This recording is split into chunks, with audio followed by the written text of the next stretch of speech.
औज़ुबिल्लाहिमिनश्शैतानिर्रजीम बिस्मिल्लाहिर्रहमानिर्रहीम। आज का टॉपिक जो है वो इंतहाई ज़बरदस्त है, क्योंकि बच्चों की तरबियत का अमल बहुत ही अहम और ज़बरदस्त है। तो दोस्तों, बच्चों की तरबियत के हवाले से आज मैं बात करूँगा।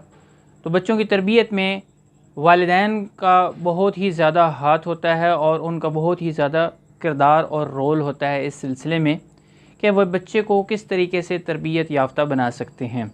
और इसके साथ साथ हमारा जो माहौल होता है और हमारे घर में अगर जॉइंट फैमिली है तो और भी अनासर इस चीज़ पर बहुत ज़्यादा असरअंदाज होते हैं। लेकिन सबसे अहम जो रोल है वो एक माँ का रोल होता है।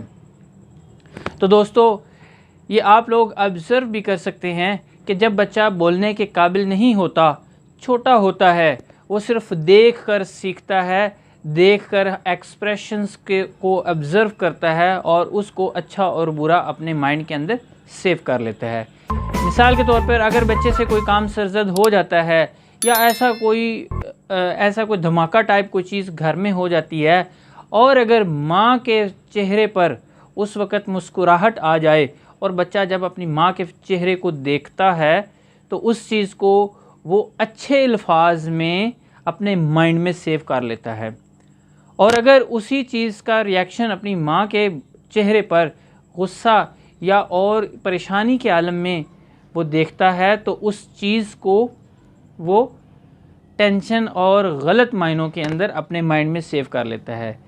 तो इसका क्या मतलब हुआ कि बच्चा जब छोटा होता है वो अपने माँ के हर अमल को ऑब्ज़र्व करता है और वो सीखता है और उसी चीज़ को अपने माइंड में सेव करता जाता है और सेव करता जाता है। जब वो छोटा होता है उसके माइंड में अपनी माँ से मुतल्लिक़ 4 बातें होती हैं। सबसे पहली बात कि वो ये महसूस करता है कि मुझ पर सबसे ज़्यादा एतमाद, ट्रस्ट जो है वो मेरी वालिदा का है। दूसरे नंबर पर वो ये भी महसूस करता है और इस चीज़ पर उसको भरपूर तरीके से यकीन होता है कि मेरी माँ मुझसे बहुत ज़्यादा प्यार करती है। She loves me very much. और तीसरे नंबर पर जो पॉइंट आता है वो ये महसूस करता है कि उसकी माँ उसके लिए हर वक्त अवेलेबल है, हर वक्त दस्तयाब है। जिस वक्त भी वो आवाज़ लगाता है तो माँ उसी वक्त उसकी उस आवाज़ को सुनकर जवाब देती है। चौथा पॉइंट कि मेरी माँ को सब कुछ आता है, क्योंकि वो जो कुछ पूछता है माँ उसको बता देती है।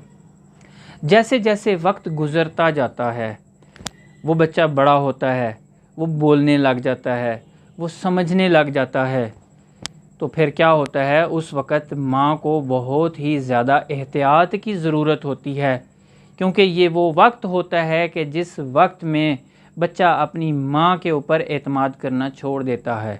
वो कैसे? क्योंकि सबसे पहले उसके माइंड में ये चीज़ थी कि उसकी माँ उस पर बहुत ज़्यादा ट्रस्ट करती है। लेकिन दोस्तों, जैसे ही वो बड़ा होता है, उससे कोई नुकसान हो जाता है तो उसकी माँ कहती है कि तुम्हें तो कुछ पता ही नहीं है, तुम्हारी तो आंखें ही नहीं हैं, और उसको डांट डपट करती है। और यहाँ तक कि जब उसके अगर मार्क्स कम आ जाएं तो वो कहती है कि तुमने नंबर कम ले लिए हैं, और इस तरीके से वो उसको बहुत ज़्यादा क्रिटिसाइज़ करती है। जब उसकी क्रिटिसिज्म हद से तजावज़ कर जाती है तो उस बच्चे का ट्रस्ट जो है वो ख़राब होना शुरू हो जाता है। वो कहता है कि मैंने तो ये समझा था कि मेरी माँ मुझ पर सबसे ज़्यादा एतमाद करती है, लेकिन मेरी माँ एतमाद क्या करती है, मुझे तो हर वक्त वो डांटती है। और इस तरीके से उसका जो ट्रस्ट होता है वो उसका लेवल नीचे आना शुरू हो जाता है। और इसी तरीके से जो प्यार की बात आ गई कि मेरी माँ सबसे ज़्यादा प्यार करती है, तो यकीनन जब आपने उसको कोई काम दिया और उसने वो कोई काम गलत कर दिया और आपने उसको डांट दिया, इसके बाद आता है प्यार की बात कि जब आप उससे कोई काम गलत हो जाता है, कोई इसी तरह की कोई चीज़ ख़राब हो जाती है, तो अगर आप उसको प्यार नहीं देंगी, प्यार से बात नहीं करेंगी, तो उसको ये महसूस होगा कि मेरी माँ को ये चीज़ें प्यारी हैं, मैं प्यारा नहीं हूँ। तो आस्ता आस्ता क्या होता है कि वो इस पॉइंट को भी अपने माइंड से वायलेट करता है कि मेरी माँ को मुझसे प्यार नहीं है। तो दोस्तों, इसी तरीके से जब तीसरा पॉइंट है कि माँ उसको हर वक्त अवेलेबल होती है, तो जैसे ही वो बड़ा होता है माँ तो तैयार होकर सुबह नाश्ता करके अपनी ड्यूटी पे चली जाती है और वो सारा दिन उसको अवेलेबल नहीं होती, और वो जब स्कूल से भी आता है तो माँ भी थकी हारी आती है, उसको टाइम से खाना भी नहीं मिल पाता, उसकी ज़रूरियात, उसके ख़यालात का ख्याल नहीं रखा जाता, तो वो आस्ता आस्ता वो अपनी माँ पर ये भी ट्रस्ट खो देता है कि मेरी माँ मेरे लिए हर वक्त अवेलेबल है। क्योंकि अब माँ के भी अपने काम हो जाते हैं, वो अपनी ड्यूटीज़ में मसरूफ़ होती है और वो अपने बच्चे को उस तरीके से तवज्जो का नहीं दे सकती। चौथा पॉइंट है कि मेरी माँ को सब कुछ आता है। जैसे जैसे बच्चा बड़ा होता है तो वो अपनी माँ से कुछ सवाल करता है, लेकिन जब माँ उसके उन सवालों का सही तरीके से जवाब नहीं दे सकती तो फिर उस बच्चे के माइंड में ये बात आना शुरू हो जाती है कि मेरी माँ को कुछ भी नहीं आता, जबकि वो उससे पहले महसूस कर रहा होता है कि मेरी माँ को सब कुछ आता है, वो मेरी हर मसले का हल जानती है, मेरी हर प्रॉब्लम को सॉल्व कर सकती है। लेकिन जब वो सवालात करता है, उसको उसके प्रॉपरली सवालात के जवाबात नहीं मिलते, तो फिर आस्ता आस्ता वो ट्रस्ट जो है वो कम हो जाता है।